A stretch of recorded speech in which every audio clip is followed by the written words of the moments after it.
Hello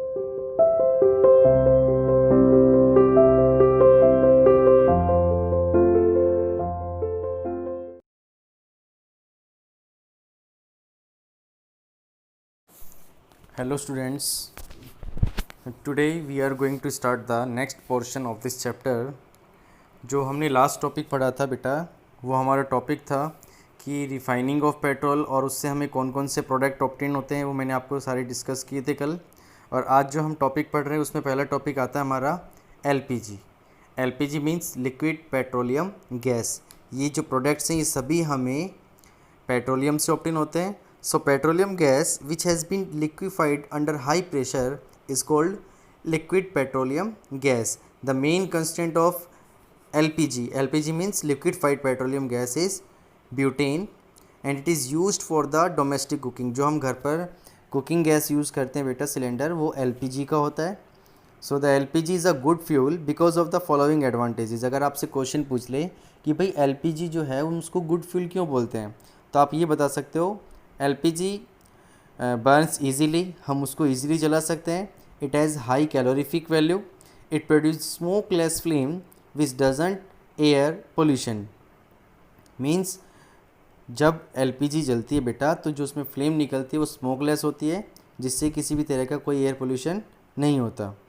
it does not produce any poisonous gas on burning such as carbon monoxide, sulphur dioxide. किसी तरह की gas इसमें produce नहीं होती, only produce the carbon dioxide gas on the complete combustion. It does not leave behind any solid residue. Means कि जैसे suppose करो हम लकड़ी जला रहे हैं, कोई लकड़ी को जलाने के बाद क्या होता है, कुछ ना कुछ उसमें से रेजिड्यू बचता है, जैसे राख बच जाती है।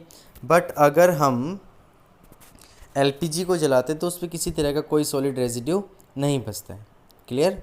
सेकेंड आता है इसके अंदर natural gas. So natural gas is an important fossil fuel, we can say that, which occurs deep inside the earth between the two layers of non-porous rock, जो impervious rocks के अंदर पाई जाती है, either alone or above the petroleum deposit। जैसे मैंने आपको petroleum का concept पढ़ाया था कि पेट्रोलियम के जस्ट ऊपर पहले नेचुरल गैस निकलती है, उसके बाद हम पेट्रोल को ऑब्टेन करते हैं। और कई बार ऐसा होता है सिर्फ उसमें से नेचुरल गैस ही निकल के रह जाती है।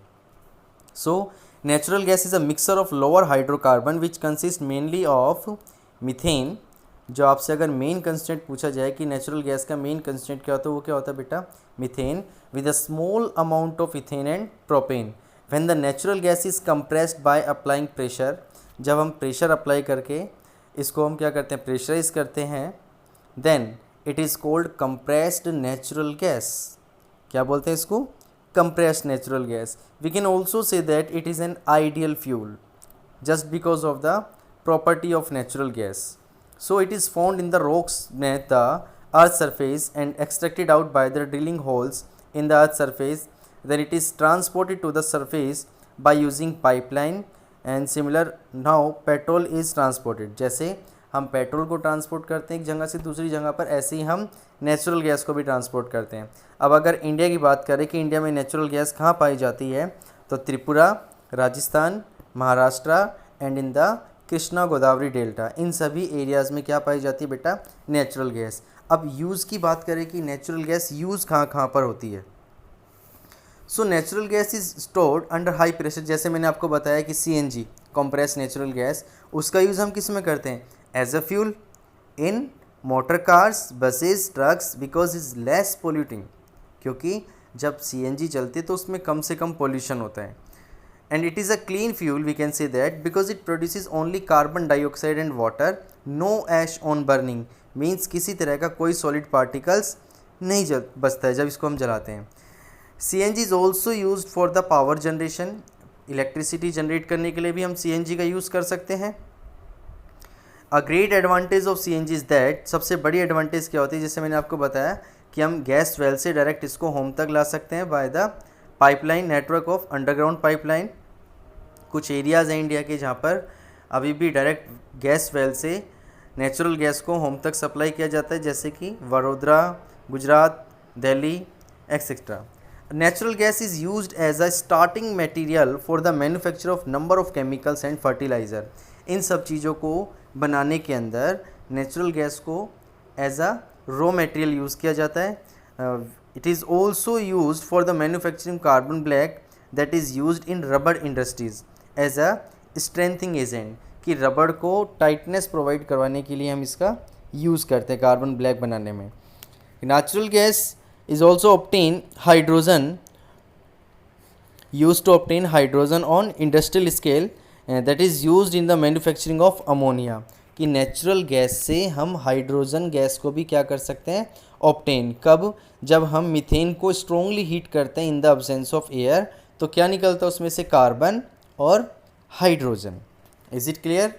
सो these are the uses of natural gas. अब इसमें हमारा टॉपिक आता है बच्चे पेट्रोकेमिकल, कि पेट्रोकेमिकल क्या होते हैं. देखिए, those chemical which are obtained from petroleum and natural gas are called petrochemical. Simply इसको बोल सकते हैं कि जो भी केमिकल हम पेट्रोलियम से ऑब्टेन करते हैं उसको क्या बोलते हैं हम, पेट्रोकेमिकल. जैसे अगर बात करें कि किस किस के अंदर हम इसका यूज़ करते हैं, फॉर एग्जांपल जैसे methane, ethanol, formaldehyde, acetone, acetic acid, hydrogen, इन सभी को हम क्या बोल सकते हैं, petrochemical. These are very important because they are used to the manufacture a wide range of useful materials.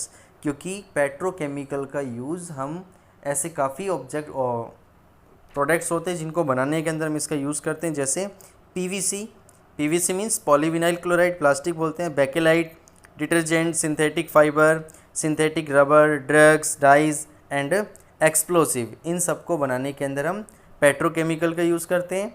और यही रीज़न है बेटा, इतना यूज़ होने के बाद due to the great commercial importance petroleum is called the black gold. क्या बोलते हैं पेट्रोलियम को हम, ब्लैक गोल्ड. क्लियर हुआ? अब यहाँ से क्वेश्चन बनता है कि भाई हम कोल, पेट्रोलियम एंड नेचुरल गैस को फॉसिल फ्यूल क्यों बोलते हैं. वही सिंपल, जैसे आपको पहले बताया था कोल और पेट्रोलियम का, तो इसमें वही आंसर लिखना है. क्योंकि ये बनते कैसे हैं, जो प्लांट्स हैं, एनिमल्स है, they buried inside that the remains of these animals and plants slowly convert into the fossil fuels. वही सारे इसमें एक्सप्लेन करने हमें. जैसे because they are formed by the decomposition of dead plants and animals which have been buried under the earth for millions of years. The remains of dead plants and animals buried in the earth are called fossil, and when these converted into the surface that can be used as fuel, so that is known as fossil fuel. कि इसको हम variety of purpose के लिए as a fuel use करते हैं, इसलिए इनको क्या बोलते हैं हम, फॉसिल फ्यूल बोलते हैं. इनको हिंदी में क्या नाम बताया था मैंने आपको, जीवाश्म ईंधन. अब नेक्स्ट इसमें कंसेप्ट आता है बेटा लिमिटेशंस ऑफ फॉसिल फ्यूल्स, या इसको हम ये भी बोल सकते हैं कि why should we use the energy resources of earth which are in limited quantity. जैसे फॉसिल फ्यूल, भाई जितने भी फॉसिल फ्यूल्स हैं ये सब क्या होते हैं बेटा, लिमिटेड क्वांटिटी के अंदर प्रेजेंट होते हैं, इसलिए हमें इनको बहुत लिमिटेड क्वांटिटी के अंदर ही यूज़ करना चाहिए. जैसे हम अगर स्टडी करें, we have study in the beginning of this chapter that the fossil fuels like coal, petroleum, natural gas are exhaustible natural resources.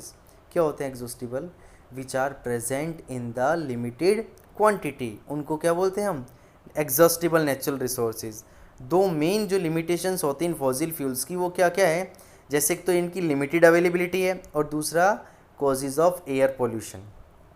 इनसे एयर पोल्यूशन होता है और लिमिटेड अवेलेबिलिटी के अंदर ये प्रेजेंट है. तो इसके अंदर हम कुछ पॉइंट्स ऐड करते हैं कि भाई हम ऐसा क्या करना चाहिए जिससे हम इनको बचा सकें. देखिए, जो फॉसिल फ्यूल्स बनते हैं बेटा, वो बनने में बहुत टाइम लगता है.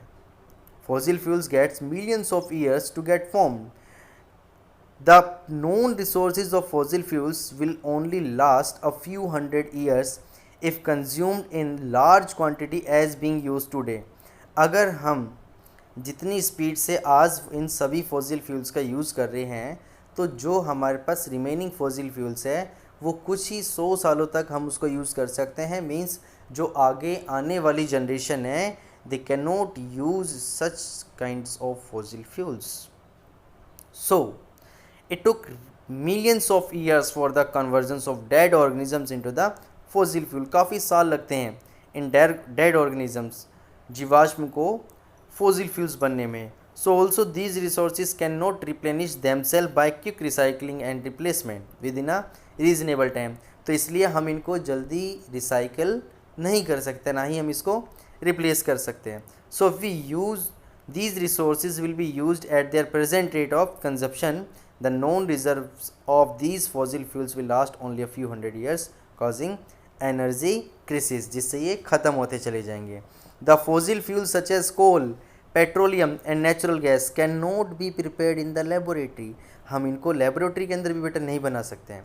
किससे? From the dead organisms. Dead organism means dead plants and dead animals. So it is very very slow process, बहुत धीरे धीरे प्रोसेस होता है. And condition for their living can not be prepared in the laboratory.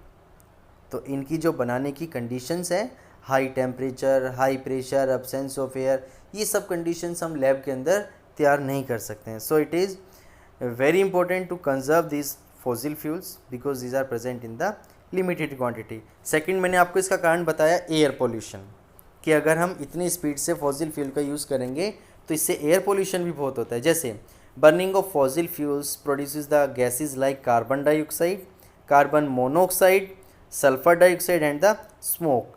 These gases products and smoke causes the air pollution, जिससे ज़्यादा से ज़्यादा वायु प्रदूषण होता है. So air pollution leads to the respiratory problem, जैसे अस्थमा, दमा, ये सब एयर पोल्यूशन से होता है, जिससे कई बार इंसान की डेथ भी हो जाती है. अब एग्जांपल अगर हम ले सल्फ़र डाइऑक्साइड का, सल्फ़र डाइऑक्साइड कब निकलते हैं? जब हम फॉसिल फ्यूल को जलाते हैं. तो जब ये सल्फ़र डाइऑक्साइड रेन वाटर के साथ कंबाइन होती है, it forms the sulphuric acid, और यही सल्फ्यूरिक एसिड जब कंबाइन होके वाटर के साथ अर्थ सरफेस पे आता है, रेन वाटर के साथ, तो क्या बनता है? वो acid rain. Same carbon dioxide is a green house gas that leads to the increase in average temperature of our earth and it leads to the melting of polar ice caps. Carbon dioxide की quantity अगर ज़्यादा से ज़्यादा बढ़ती है तो क्या होगा? उस कंडीशन के अंदर हमारी अर्थ का टेम्परेचर कंटिन्यूसली राइज होगा, which is the causes of global warming. Clear? Incomplete combustion of fuels results in the formation of carbon monoxide and suit particles. सूटी फ्लेम मैंने आपको बताया था, जो ब्लैक फ्लेम होती है, धुएं के साथ जलती है, उसमें अनबर्न्ड कार्बन पार्टिकल्स होते हैं, which is also very harmful for our health. So when we inhale carbon monoxide, अगर हम कार्बन मोनोऑक्साइड गैस को स्मेल करते हैं, it combines with the haemoglobin in our blood and forms carboxy haemoglobin. क्या बनाती है ये? Carboxy haemoglobin. And due to this haemoglobin becomes unable to carry oxygen to blood cell body cells that results in death due to the suffocation, जिससे दम घुटने से इंसान की डेथ हो जाती है. इसलिए कहते हैं कि हमें कभी भी अगर हम कोई चीज़ जला रहे हैं तो उसको सफिशिएंट अमाउंट ऑफ ऑक्सीजन में जलाना चाहिए ताकि उसका इनकम्प्लीट कंबशन ना हो. ऐसी सूट पार्टिकल्स, जो डस्ट पार्टिकल्स होते हैं, अनबर्न्ड कार्बन पार्टिकल्स होते हैं, they enter our body while breathing and trigger cough, sneezing and respiratory problem like asthma. खांसी, जुखाम, अस्थमा जैसी प्रॉब्लम इनसे होना शुरू हो जाती है. ठीक है, तो ये हमारा आज का कंसेप्ट था बच्चे. बाकी का जो कंसेप्ट है वो हम नेक्स्ट क्लास में करेंगे. आपको यहाँ तक इसे अच्छे से रिवाइज़ करना है क्योंकि थ्योरी बेस्ड टॉपिक है. अंडरलाइन करके आपको बुक में से ही चैप्टर रीड करना है बेटा. Thank you.